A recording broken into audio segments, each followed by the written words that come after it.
네, 안녕하세요 여러분. 경제견 정독계입니다.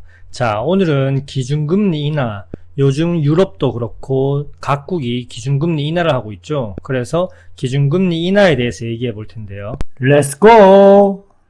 먼저 스위스 기준금리 인하 한번 보시면 스위스가 가장 먼저 기준금리를 인하한 곳입니다. 스위스가 올 3월 달에 1.75%에서 1.5%로 25bp 내렸습니다.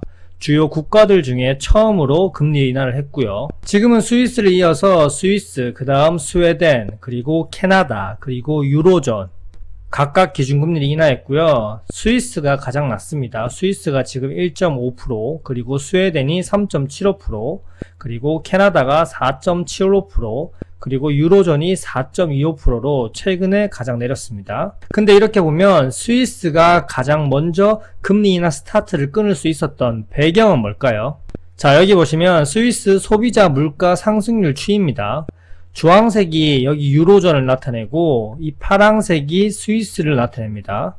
소비자 물가 상승률이 2023년 6월부터 지금까지 쭉 1%대를 지금 계속 유지하고 있습니다. 이렇게 유지할 수 있는 건 스위스는 대체로 에너지 가격이 안정화되어 있기 때문인데요. 지역 특성상 수력 에너지를 안정적으로 공급받을 수 있기 때문에 수입 에너지 의존도가 상당히 낮습니다. 우리나라는 유가에 따라서 엄청 흔들리죠. 수입 에너지 의존도가 상당히 높은 편입니다. 중동 전쟁 이슈로 휘청거릴 때 스위스는 에너지 공급이 안정적이었기 때문에 스위스 화폐가 특히 안전 자산으로 꼽힙니다. 그래서 화폐 가치가 빠르게 상승했기 때문에 빠르게 금리 인하를 할 수 있었습니다. 근데 그 다음에 금리 인하를 한 스웨덴은요. 스웨덴도 지금 금리 인하를 했는데 5월 8일에 25bp 내리면서 4%대에서 3.75%가 됐습니다. 지금 같은 혼란한 정세, 인플레이션이 잡히지도 않는데 미 대선을 앞두고 있어서 옐런 미 재무장관은 유동성을 또 공급하고 있고 연준은 QT 속도 조절도 하고 있고 그리고 전쟁도 아직 끝나지 않은 이런 불확실한 상황에 금리를 내린다. 스웨덴이 금리 내린 것은 스위스와 다르게 경제 상황이 정말 안 좋아서 어쩔 수 없이 금리를 내린 겁니다. 스웨덴 인플레이션율을 보면 여전히 3%대 후반대입니다. 미국이 지금 3%대 초중반 왔다 갔다 하고 있고 미국보다 인플레이션이 높은데도 선제적으로 가장 먼저 금리 인하를 또 했다. 뭔가 상황이 좀 안 맞죠. 자, 이유를 찾기 위해서 보면 코로나 이후로 전 세계적으로 유동성이 풀리면서 주택담보대출 비율이 확 증가했습니다. 지금 우리나라도 부동산 거품이 어마어마하죠. 다 대출로 쌓아진 성입니다. 정말 한국과 비슷한 상황인데 영끌도 이런 영끌이 없습니다. 스웨덴도 국민들이 엄청나게 영끌해서 부동산에 거의 몰빵했습니다. 거의 부동산 투기 수준이 우리나라와 비슷합니다. 그래서 한번 비교해보면 스웨덴 주택지수와 그리고 대한민국 주택지수를 한번 함께 보면 2023년 이후 주택담보 비율이 최고조로 찍고 있는데 주택가격지수는 2022년부터 고점을 찍고 급락을 하고 있습니다. 고점 대비 거의 마이너스 20% 정도 폭락했고요. 그래서 금리 인하를 인플레이션이 잡히지도 않았는데 급하게 한 겁니다.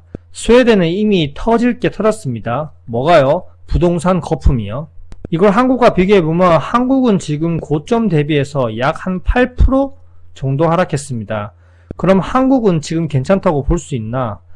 아니죠. 한국은 계속 정책대출, 통계 조작, 건설사 살리기 등 PF 대출 터지는 걸 계속 막고 있죠. 그러면서 이번에는 또 종부세 폐지 얘기까지 나오고 있고 한국도 터지면 스웨덴을 따라갈 수 있습니다.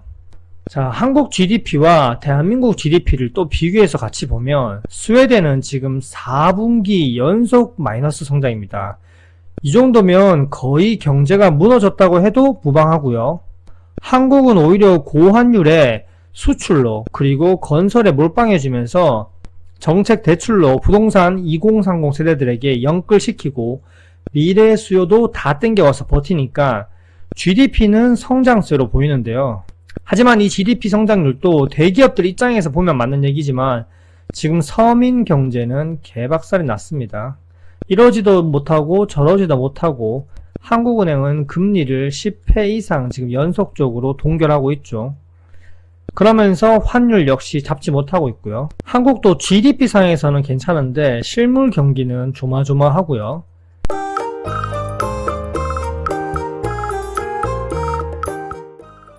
만약에 한국이 2분기 연속 마이너스가 GDP가 나는 그 순간부터 스웨덴처럼 될 수 있으니까 진짜 긴장해야 됩니다. 자, 이제 관건은 올해 11월 5일에 있을 미국 대선인데요.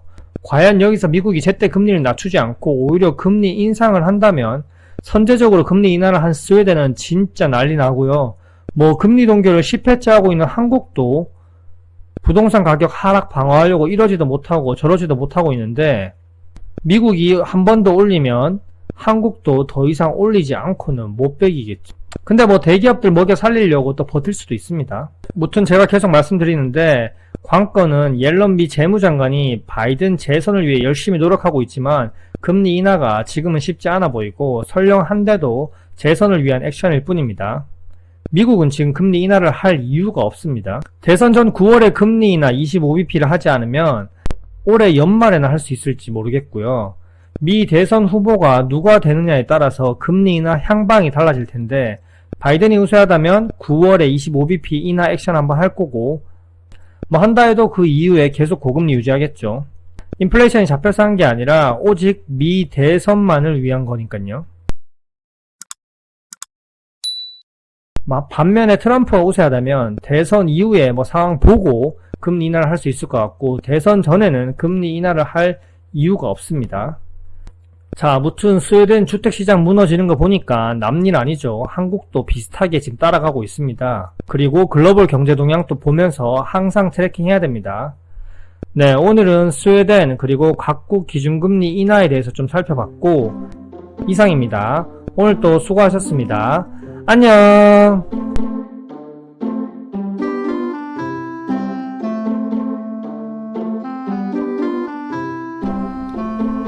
Why